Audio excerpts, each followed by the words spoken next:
Alhamdulillahirabbil alamin.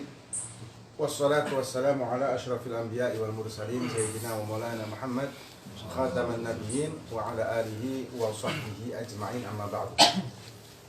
Alhamdulillah, kita melanjutkan kembali pembahasan ilmu syariat Allah Subhanahu wa taala yang wajib kita pelajari dan kita ketahui. Dan kita masih di pembahasan kitab Safinatun Najah yang dikarang oleh Syekh Salim bin Abdullah bin Sumayyah rahimahullah ta'ala. Dan kita masuk ke masalah fikih. Dikatakan faslun alladzi yathuru minan najasah, yang menjadi suci lagi dari najis. Yang bisa menjadi suci dari najis ada thalathatun, ada 3 macam. Intinya begini. Benda najis yang ainun najasa atau benda najis itu tidak bisa disucikan. Najisnya itu tidak bisa disucikan kecuali 3 ini. Nah, yang mutanajis itu bisa disucikan. Mutanajis itu apa? Mutanajis itu sesuatu benda yang asalnya suci terkena najis, maka bisa disucikan dengan dihilangkan dulu najisnya. Setelah hilang najisnya, sisa hukumnya. Nah, sisa hukumnya ini disucikan tergantung dengan kriteria atau kelas dari najis itu. Nah, najis ini ada 3 macam. Ada najis mughalladhah, ada najis mutawassithah, ada najis mukhaffafah. Kalau mughalladhah itu najis berat yang hanya ada anjing dan babi. Kalau mutawassithah umumnya najis, selain yang kedua tadi ya. Yang mukhaffafah itu hanya satu khusus bagi kencingnya anak bayi laki-laki yang belum makan apapun selain ASI-nya ibu. Ya, bukan makan yang kayak formula, susu formula atau bubur atau apa, enggak, tapi ASI. Nah, kencingnya itu namanya mukhaffafah, najisnya najis ringan. Cara penyuciannya beda-beda antar najasa tersebut. Kemudian, jadi kembali lagi, kalau ainun najasahnya, benda najisnya seperti darah atau muntah atau khamr atau dan sebagainya, ini namanya ainun najasah, tidak bisa disucikan. Yang bisa adalah yang terkena najisnya dan menjadi mutanajis. Maka mutanajis ini bisa disucikan dengan cara yang tadi kita sebutkan. Kecuali katanya ulama, ada 3 jenis najis yang bisa disucikan. Apa itu? Yang pertama al-khamru.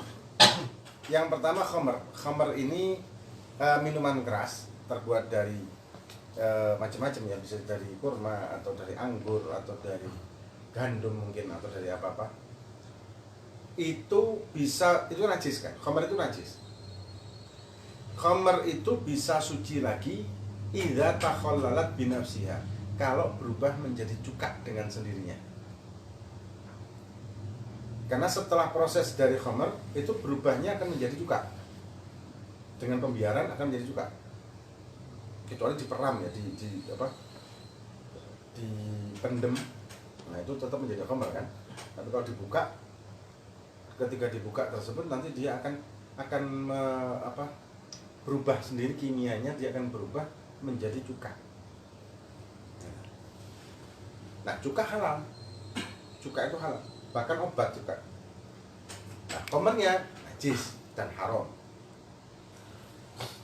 Nah, binafsiha maksudnya apa? Tanpa ada macam-macam, tanpa dikasih obat, tanpa dikasih benda apapun, dibiarkan aja. Tahu-tahu jadi cuka, ya sudah jadi halal. Nah, kalau orang yang buat cuka kan biasa pakai ragi atau pakai apa segala macam, ini kan bukan dari khamr. Kan bukan dari khamr, tapi prosesnya dia dari awal. Nah, yang ini yang dimaksud adalah sudah jadi khamr, berubah jadi cukanya itu tidak dengan bantuan, tapi berubah dengan sendirinya, maka menjadi suci kembali setelah berubah menjadi cuka. Maka itu dikatakan idza takhallalat binafsiha, kalau berubah menjadi cuka dengan sendirinya. Berubah menjadi cuka dengan sendirinya. Kalau yang khamar tadi maka hukumnya adalah najis. Walaupun dari madu sekalipun, madu dijadikan khamar bisa, tapi najis. Kalau selain dari khamar, apakah najis? Benda-benda yang memabukkan seperti obat-obatan mungkin atau ganja atau opium atau apalah namanya. Apakah najis? Enggak. Najis enggak, tapi haram ya. Dosa ya, karena kullu muskirin haram. Semua yang memabukkan itu hukumnya adalah haram. Qaliluhu wa kathiruhu, dikit maupun banyak sama. Ada orang yang punya pengertian, oh kalau banyak, kalau memabukkan ya haram kan? Ya sama aja. Mau mabuk mau enggak, kan ada orang yang minum sampai satu kerat enggak mabuk ada. Apakah berarti bagi dia kalau minum satu gelas berarti halal? Enggak, tetap haram.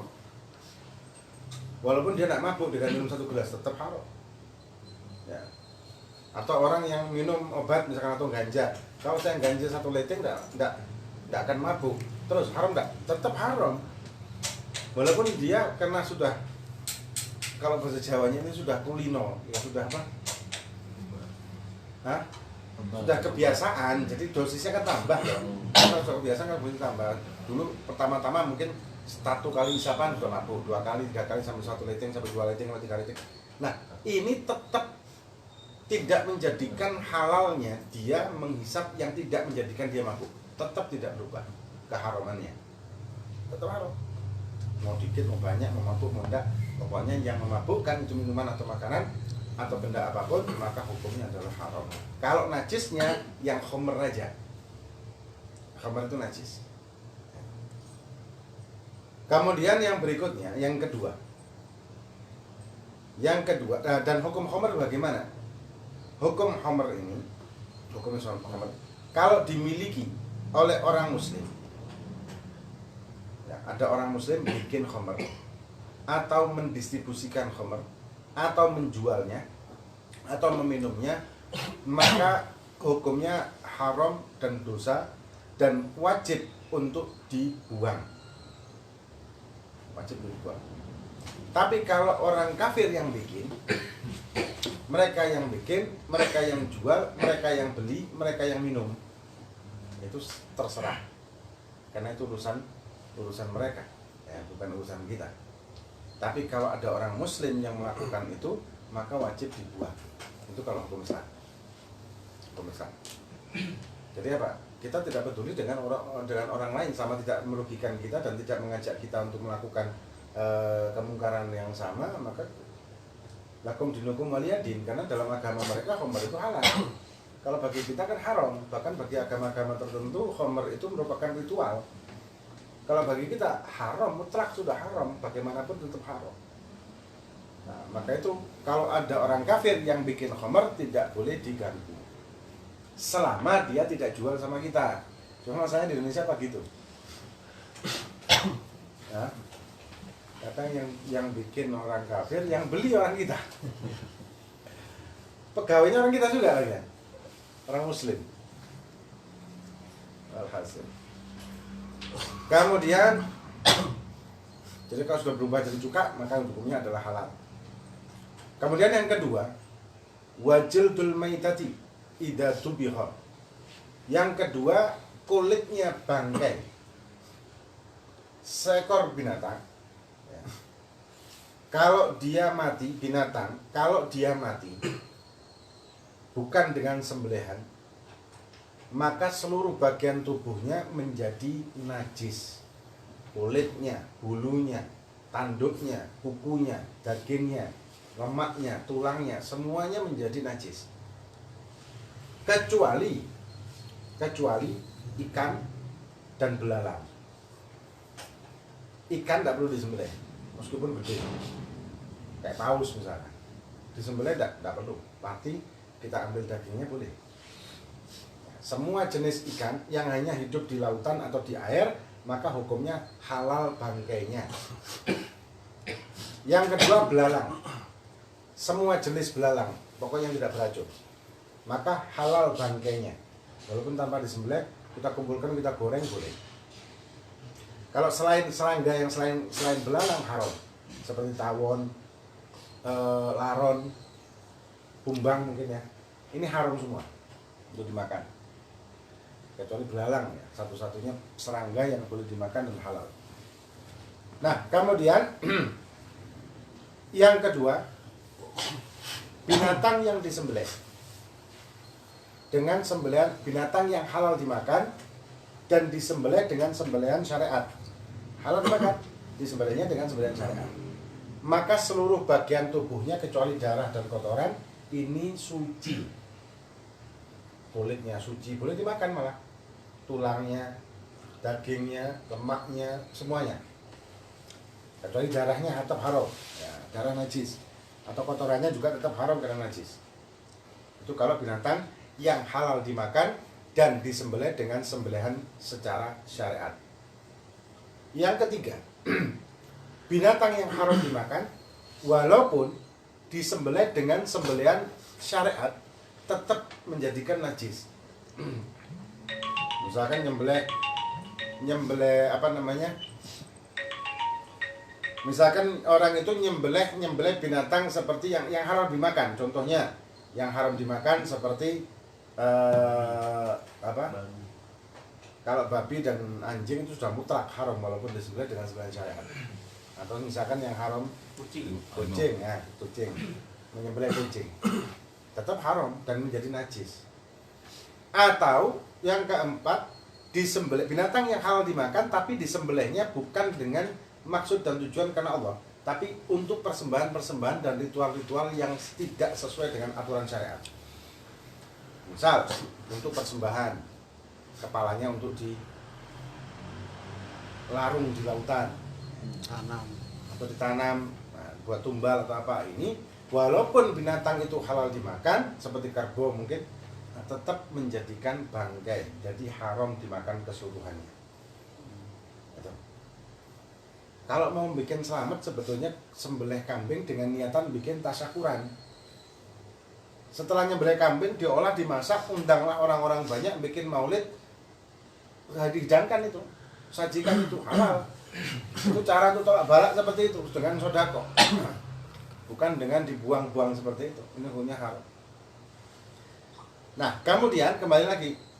Nah, sekarang ada satu kekhususan bagi binatang yang menjadi bangkai tadi, yang haram dimakan segaranya dan menjadi najis semuanya. Ada satu bagian yang bisa menjadi suci dan bisa kita gunakan tanpa dimakan, yaitu kulitnya. Kulit binatang yang mati dalam keadaan haram dimakan tadi dan menjadi bangkai atau najis, selain anjing dan babi, itu bisa kita manfaatkan selain dimakan ya, kalau makan tidak boleh. Dengan catatan didubiro, disamak.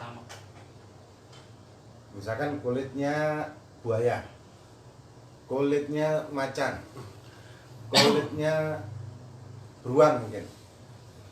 Pokoknya kulit-kulit binatang yang tidak boleh kita makan atau najis, itu setelah kulitnya tadi disamak, dibersihkan dengan garam. Biasanya kalau disamak itu digosok dengan garam, kemudian dicuci, kemudian dijemur, dipakai untuk apapun, maka hukumnya suci kembali. Meskipun kulitnya tikus disamak kemudian dipakai buat jaket, misal ada jaket dari kulit tikus, boleh, asal disamak dulu. Dipakai sholat boleh enggak? Boleh, cuma dia geli ya. Tapi kalau bolehnya boleh ya. Mau kulit buaya, kulit apa saja dipakai sholat boleh, asal sudah disamak. Kalau belum disamak hukumnya haram dan najis.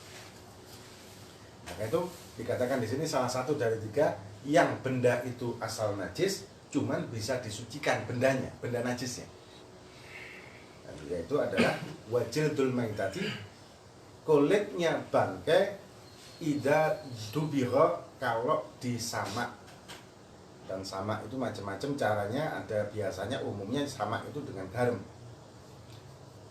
Kemudian yang ketiga, tapi yang ketiga sebenarnya khilaf dengan ulama modern sekarang. Apa? Wa ma sara hayawanan, yang menjadi hewan, yang berubah menjadi hewan atau muncul menjadi hewan. Apa itu? Benda najis, misal kayak bangkai tadi. Tahu-tahu dari bangkai itu muncul binatang, belatung.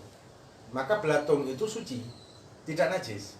Walaupun bangkainya najis, tapi belatungnya enggak. Kenapa? Karena dianggap belatung itu tumbuh atau muncul dari binatang atau dari najasa tadi atau bangkai tadi. Tapi ulama-ulama yang modern mengatakan, nah sebetulnya belatung itu bukan dari situ, tapi menjadi media saja dari binatang. Ya, dari binatang menjadikan media untuk bertelur di situ, kemudian menetas dan keluarlah belatungnya. Nah, jadi ini ada khilaf kalau masalah ini. Singkatnya, sesuatu yang asal hukumnya najis, maka tidak bisa disucikan kembali najis tersebut, kecuali 3 benda yang bisa disucikan kembali. Nah, yang mutanajis itu bisa disucikan dengan cara sesuai dengan jenis najisnya apa. Najis mukhaffafah kah, mutawasithah, atau mughalladah. Dengan macam-macam cara tersebut, 3 cara itu tadi. Dan cara menyucikannya juga setelah hilangnya ainun najasahnya. Ya, setelah hilangnya najasahnya sudah selesai. Nah, kemudian ya, sebutkan di sini faslun najasatu thalatha, tadi yang kita sebutkan najis itu ada 3. Mughalladah, mukhaffafah, mutawasithah. Najis berat, najis ringan, najis umumnya. Nah, mughalladah hanya khusus buat anjing dan babi saja. Wa far'i ahadihima, dan kalau ada persilangan antara anjing atau babi dengan makhluk yang lain. Misalkan mungkin ada persilangan antara anjing dengan kambing misalkan, anaknya menjadi najis. Najisnya ngikut anjingnya. Nah, ngikut anjingnya. Kalau ada persilangan seperti itu. Kemudian kalau mukhaffafah yang tadi sudah kita bahas, baulus sobi, kencingnya anak bayi laki-laki, alladzi lam yad'am ghairal laban, yang tidak makan apa-apa atau tidak mengkonsumsi apapun selain ASI. Walam tablughi haulaini, dan belum umurnya 2 tahun. Kemudian wal mutawasithah, dan najis mutawasithah itu najis yang secara umum. Ya, najis-najis yang kita kenal secara umum selain dari yang kita sebutkan tadi. Nah, cara menyucikannya bagaimana? Cara menyucikannya, najis itu yang seperti tadi Anda bahas, ada ainiyah, ada hukmiyah. Kalau ainiyah kan tidak bisa disucikan, yang ada adalah dibuang. Kalau sudah dibuang ainun najasahnya, maka sisa najasah hukmiyah namanya, hukumnya najis. Nah, hukum najisnya inilah yang disucikan dengan 3 cara tergantung kriteria najis yang kita bahas tadi. Mughalladah, mukhaffafah, mutawasithah. Yang mughalladah, kalau kita terkena misalkan liurnya anjing atau kena minyak babi mungkin, atau apa saja yang merupakan bagian dari anjing atau babi tersebut, setelah kita hilangkan benda najisnya, entah dengan koran atau apa, pokoknya hilang benda najisnya, sudah tidak ada rasa, tidak ada bau, ya, tidak ada warna, hilang, maka disucikan dengan tadhuru bi ghusliha sab'an ba'da izalati ainiha ihdahunna biturabin tahurin. Disucikannya dengan 7 kali basuhan, diguyur 7 kali guyuran setelah dihilangkan ainiyahnya. Ihdahunna, salah satunya biturabin tahurin, dengan tanah yang suci, dicampur dengan tanah yang suci. Afdolnya tanah yang suci itu dicampurkan dengan guyuran yang pertama. Ambil gayung, kasih tanah, kasih air, kemudian ratakan, siramkan 1 kali. Ambil gayung lagi, ambil air bersih. Ya, jadi kan sudah pakai tanah ya. Yang kedua, ambil air bersih, siramkan 2 kali, 3 kali, 4 kali, 5 kali, sampai 7 kali. Suci sudah. Itu kalau najasah mughalladah atau najis berat. Kenapa kok afdolnya pakai tanah di awal, dicampur tanah di awal? Karena kalau misalkan dicampurnya itu di akhir, kalau kecipratan, misalkan misal kain kita inilah, kain kita ini kena najis mughalladah. Kemudian setelah hilang najisnya, maka kita guyur pakai air 1 kali, air bersih, tidak pakai campuran tanah. 1, 2, 3, 4. Tahu-tahu keempat ini ada nyiprat ke sarung. Cipratannya ada yang ke sarung. Maka yang di sarung tersebut najis mughaladzah juga, cuman dia diguyur sisa dari guyuran ini. Kan tadi 4 kan? Berarti yang di sarung itu diguyurnya 5, 6, 7, 3 kali. Tapi pakai turab juga. Kenapa? Karena di sini belum pakai turab, belum pakai tanah. Nah, kalau pakai tanah di awal, andai kata kecipratan, misalkan yang keempat baru kecipratan, sedangkan di awal sudah pakai tanah, maka yang kelima, keenam, ketujuh di benda yang lain tadi itu cukup pakai air tok, tidak pakai tanah. Kenapa? Karena tanah sudah di awal tadi.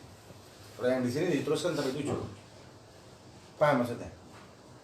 Itu najis mughaladzah. Kemudian najis mukhaffafah. Kalau najis yang ringan, kencingnya anak bayi laki-laki tadi itu bukan anak perempuan. Kalau perempuan sama najisnya dengan kencingnya orang dewasa. Maka tadhuru birashil ma' 'alaiha ma'al ghalabah.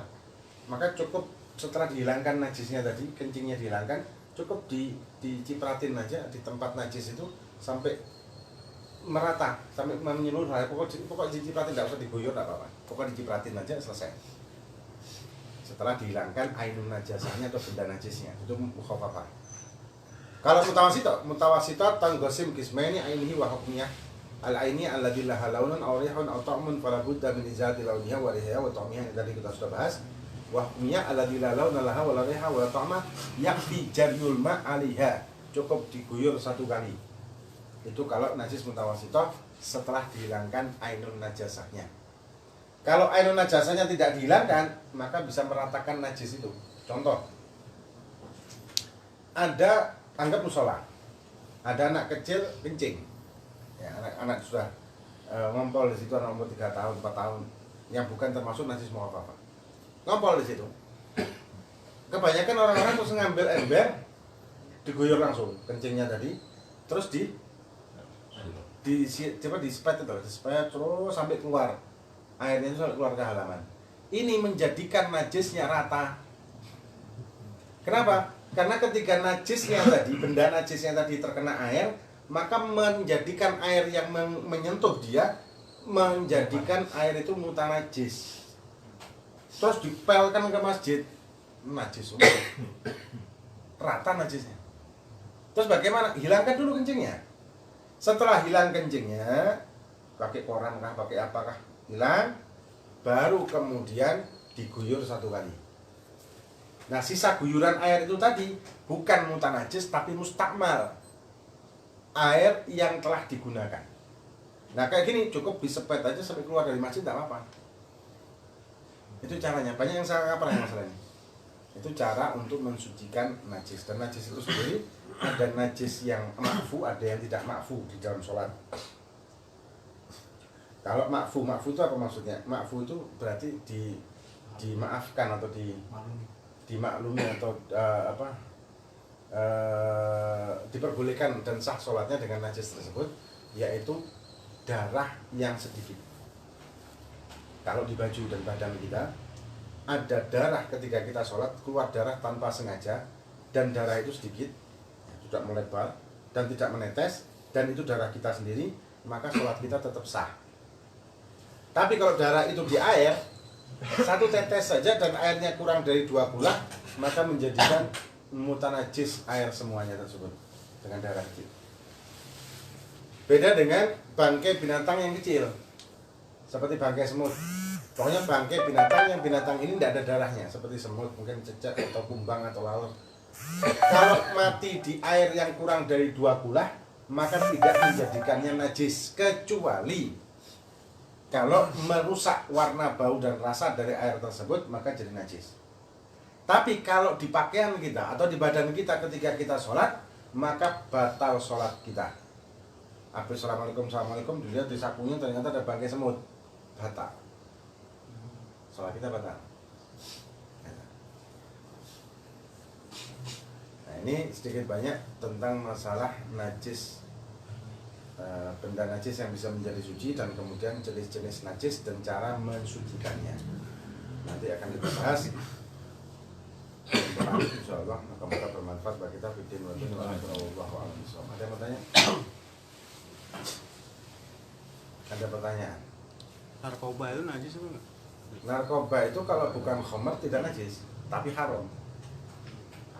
Misalkan yang dari getah mungkin, atau dari pepohonan, atau dari rumput, atau dari daunan, itu hukumnya haram tapi tidak najis. Tapi haram.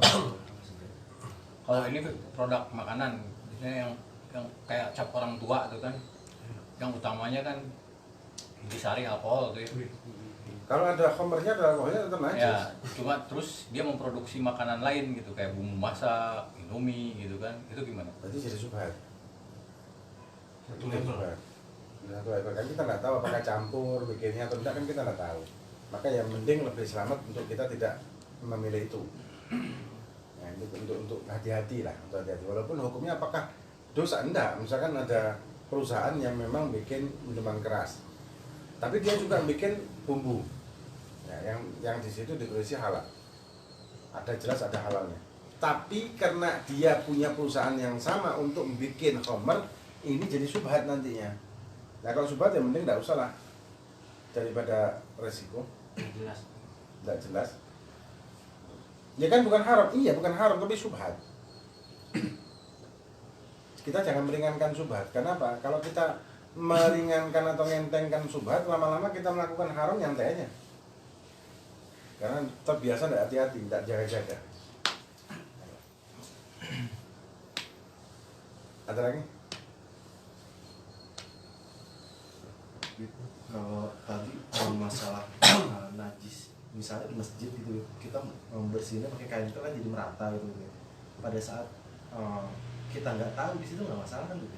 Kalau nggak tahu nggak ada hukum. Benar-benar itu. Jadi sesuatu yang kita tidak tahu itu tidak jadi hukum. Kita masuk kamar mandi, tidak tahu apakah di situ ada najis yang belum disucikan apa enggak, kita tidak tahu. Terus kita masuknya tanpa alas kaki. Hukumnya bagaimana? Tidak najis. Kenapa? Ya, karena kita tidak tahu apakah ada najis apa enggak. Kalau hukum sama makanan yang nggak disembelih itu tuh secara syariat kita kan nggak tahu juga tuh, karena kan kalau beli ayam potong itu kan rata-rata udah dipotong tuh. Kalau kita mau hati-hati, maka kita carilah tempat yang memang kita percaya orang tersebut muslim dan kita yakin bahwa sembelihan ini adalah sembelihan sesuai dengan syariat. Mending seperti itu kalau ini. Tapi kalau di Indonesia yang setahu ana ada pengawasan memang. Untuk penyembelihan hewan itu ada pengawasan. Setahu ana ya, terutama sapi. Itu ada pengawasan, bahkan ada sertifikat untuk penyembelih itu tadi. Setahu ana seperti itu, wallahu a'lam. Yang setahu ana di Malang seperti itu. Ada lagi? Hewan yang tidak sengaja dinas kendaraan gitu, Hah? itu darahnya najis nggak? Tetap najis. Kalau kecipratan nggak sengaja ke orang gitu kan buat dinas, Ya najis berarti. cara membersihkannya Cara membersihkannya kalau misalnya kecipratan dengan darah orang lain atau binatang, maka kita hilangkan dulu darah ini. Entah dikucek, entah diapalah, pokoknya hilangkan dulu najisnya, ainun najasahnya. Setelah hilang, baru kita guyur satu kali guyuran dengan air bersih, selesai.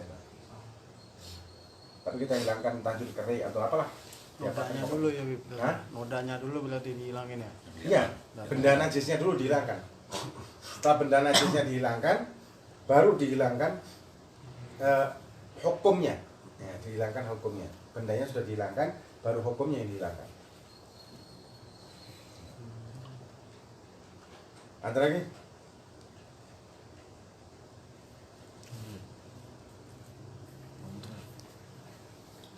Hah? Semut tadi gimana tuh?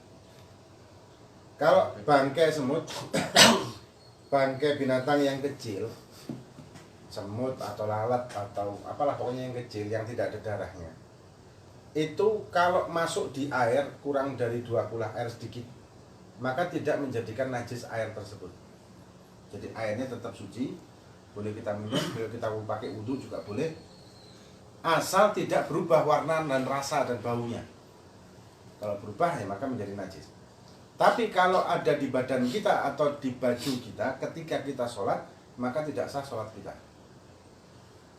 Itu bedanya. Cara ngetahuin itu bangkai, misalkan baru meninggal tuh semutnya, misalkan Mati. iya baru apa kena tangan apa usap gitu, kena keinjek, itu gimana tuh? Ya kalau dia tahu setelah sholat gitu maksudnya. Kalau dia tahu setelah sholat dilihat ada ini dan dia perkirakan bahwa ini kenanya sebelum sholat atau di tengah-tengah dia sholat, ya berarti batal. Kalau di tengah-tengah sholat? Batal. Kalau dia tengah-tengah sholat dia tahu bahwa ini tuh ternyata apa? Ada kejatuhan. Misalkan dia sholat gini, tahu-tahu masuk ke saku dia, semut mati. Misal ya, tapi ya repot ya bagaimana cara tahunya ya. Atau mungkin gimana caranya? Tangan bib, itu tangan biasanya. Jatuh tangan biasanya. Atau nyamuk tanpa sengaja kita gini. Ah ya. Lengket nyamuknya. Lengket di baju kita. Walaupun tidak ada darahnya, maka batal sholat kita. Kenapa? Karena tertempel dengan bangkai binatang. Ya, nyamuk. Kalau ada di makanan Bib, kan ketahuan udah mati, terus semoga diambil, itu makanannya boleh dimakan? Ya tadi sama dengan air tadi. Oh, Kalau di air, kalau di makanan atau di air, maka hukumnya tetap suci selama tidak berubah warna, bau dan rasanya. Tapi kalau di sholat, ketika kita sholat, ada najis itu tadi bangkai tersebut di baju kita atau di pakaian kita atau di badan kita, maka sholat kita tidak sah. Paham ya? Kasusnya beda. Ini di air atau di minuman atau di kopi atau di teh ada semut, maka semut mati, maka bisa kita keluarkan dan kita minum sisanya. Gak perlu diperes semutnya. Dikeluarkan itu sayang nih kopi.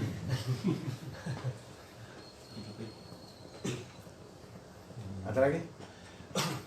Beb, kalau misalnya kan kita lagi nyembeli ayam nih, nah karena ayamnya mati, pas mau diambil lari deh, itu hukum ayamnya jadi apa tuh? Apa harus beli lagi? Kalau sudah terpotong lehernya, terpotong jalan tenggorokan, jalan makanan dan urat itu ya hukum mati sudah, hukum selesai. Karena kuat aja dia. Karena kuat aja. Berarti dia udah. Kecuali kalau belum terpotong terus dia lari, karena belum terpotong sempurna dia lari, kemudian dia mati bangkai itu. Oh. Nah, maka itu harus ada pengetahuan tentang penyembelihan supaya dia paham yang mana yang harus dipotong. Jadi ada tiga yang harus terputus di sini tuh. Harus ada. Kalau kita cek terbungkus berarti hukumnya udah bangkai ya. Nah, kalau memang nggak terputus ya, Ah. nggak terputus maka jadi bangkai. Nanti kita buang aja walaupun dia masih bisa lari. Dikasih lele lah.